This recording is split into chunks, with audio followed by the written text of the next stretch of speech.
आज मैं आपसे बात करने जा रहा हूँ दो राशियों की। सबसे पहले एरिस और साथ में रहेगी टॉरस। इनकी क्या क्वालिटीज़ होती हैं, ये क्या चैलेंजेस लेके आए हैं अपनी लाइफ में, या इनकी क्या क्या वीकनेसेस होती हैं, उसको आपने कैसे दूर करना है ताकि आप अपनी लाइफ को अच्छे तरह से एंजॉय कर पाए। और जब मैं इन राशियों के बारे में आपको बताऊंगा तो आपको लगेगा कि यस, ये बिल्कुल हमारे से ही मैच करती है। तो इसलिए इसको ध्यान से आप सुनिए और समझिए और फिर उसके ऊपर आप एक्शन कीजिए। और इस चैनल को सब्सक्राइब करना बिल्कुल मत भूलिएगा, क्योंकि जल्दी ही मैं आपको और राशियों के बारे में बताऊंगा, जिससे कि आप आगे अपने जान पहचान या अपने मित्रों को शेयर कर सकते हैं। अगर आपका लगन या फिर आपका सन साइन या फिर आपकी मून राशि एरिस या टॉरस की है, तो आप देखेंगे जो क्वालिटीज़ के बारे में मैं बात करने वाला हूँ वो आपको अपने से कोरिलेट होते ही नज़र आएंगी। तो सबसे पहले हम लेते हैं एरिस राशि वाले। कुछ लोग आपको ऐसे मिलते हैं ना, जो बहुत एनर्जेटिक होते हैं, एकदम से ऐसे लगता है कि जस्ट भाग ही रहे हैं बिल्कुल। जी हाँ, यही होते हैं एरिस वाले। They are full of energies. अगर जैसे इनसे कोई काम करवाना है, आपने इनको कोई काम बोला, आप सोचेंगे पता नहीं कब करके देगा, वो फटाक से आपका काम करके ले आएगा और बोलेगा जी अगला काम बताइए क्या करना है। ये होते हैं स्पीड वाले लोग, यानी कि एकदम झटके से काम करते हैं। और इनके पास मल्टीपल आइडिया है, थॉट प्रोसेस इनका बिल्कुल अलग ही होता है, अलग ही लेवल का होता है। आप छोटा छोटा इनको आइडिया देंगे ना, तो उसका इतना बड़ा प्लान बना के आपको दे देंगे कि आप सोच ही नहीं पाएंगे कि यार ये किस लेवल का बंदा है कि एकदम से पूरा प्लान मेरे को ला के देती है। और इनके अंदर जोश की कोई कमी नहीं होती, काम करने का तरीका एकदम परफेक्ट होता है। और ये लोग आपको अग्रेसिव मिलेंगे, बहुत पैशनेट होते हैं। जो काम आप एक हफ्ते में करेंगे, ये आपको 3 दिन में ही करके दिखा देंगे। और एरिस की जो राशि होती है, इसका लॉर्ड होता है मंगल, और इसका जो एलिमेंट होता है वो होता है फायर। तो इसलिए ये अपने एलिमेंट के हिसाब से हमेशा अग्रेशन में रहते हैं, और अपने एलिमेंट के हिसाब से ये बहुत एक्शनिस्ट होते हैं, बहुत इम्पल्सिव होते हैं या अग्रेसिव होते हैं। और इस चक्कर में क्या होता है कि कई बार ये बहुत डोमिनेटिंग नेचर के भी हो जाते हैं। अगर सपोज ये किसी मीटिंग में बैठे या कहीं पे भी आपस में कोई कम्युनिकेशन भी चल रहा है, तो उसके अंदर ये इस तरह से बात करेंगे कि खाली भाई मैं ही मैं हूँ, सब कुछ, सामने वाला कुछ नहीं है। तो इससे क्या होता है कि जो लोग ग्रुप में भी बैठे होते हैं या किसी ऑफिशियल मीटिंग में भी बैठे हैं, तो उनको ऐसा लगता है कि भाई हमारी तो कोई बात सुन ही नहीं रहा, ये सिर्फ अपनी ही बात कर रहा है, यानी कि this man is a self centred person. तो इसलिए आपको ना ये खास ख्याल रखना है अपनी इम्पल्सिवनेस को या अपने अग्रेशन को ना थोड़ा सा कंट्रोल करके रखना है। क्योंकि आपकी एक खासियत ये भी तो होती है कि अगर आपको किसी भी तरह की कोई प्रॉब्लम आ रही है ना लाइफ में, कुछ भी आ जाए, आपके अंदर इतनी अग्रेसिव है कि आप उसको एक झटके से साइड में करके आगे बढ़ जाते हो।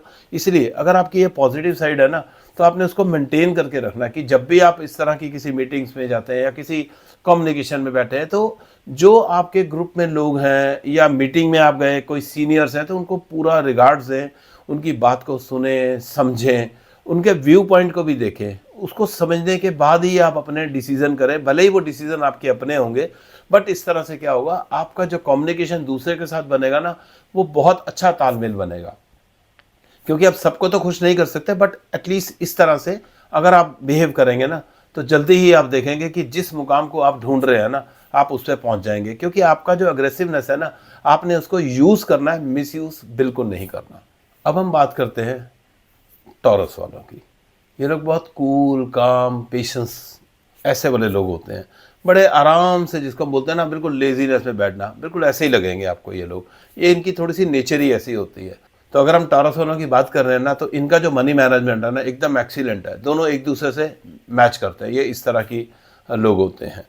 और नॉर्मली क्या होता है, इनके जो डिसीजंस होते हैं ना, लोग कई बार डाउट कर जाते हैं कि भाई क्या इनके डिसीजन सही है। लेकिन जब लेटर स्टेज पे जाके वो किसी भी प्रोजेक्ट को चेक करते हैं ना, तब इनको समझ में आता है कि भाई ये टॉरस वालों ने जो डिसीजन दिए थे ना, ये तो बिल्कुल ही ठीक थे।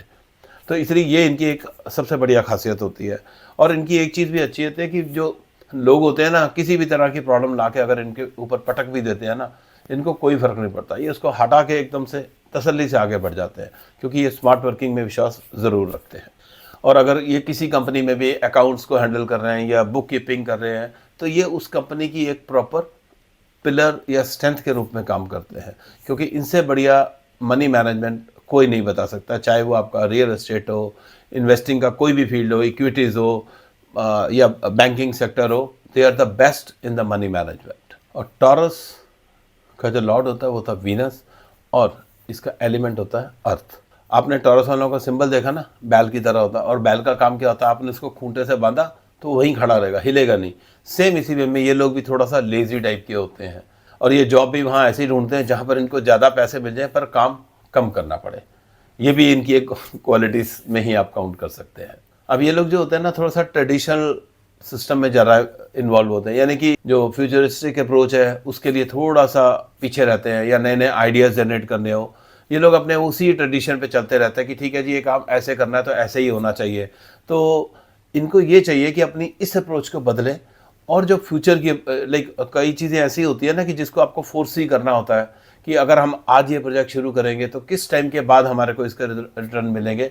तो इस तरह की अप्रोच इनको करनी चाहिए, नए नए आइडियाज़ पे काम करना चाहिए और एक्सपेरिमेंट करते रहने चाहिए, क्योंकि इनके अंदर जो क्वालिटीज़ है ना, वो तभी एक्सपोज होती हैं जब वो इन सब चीज़ों को अडॉप्ट कर लेते हैं।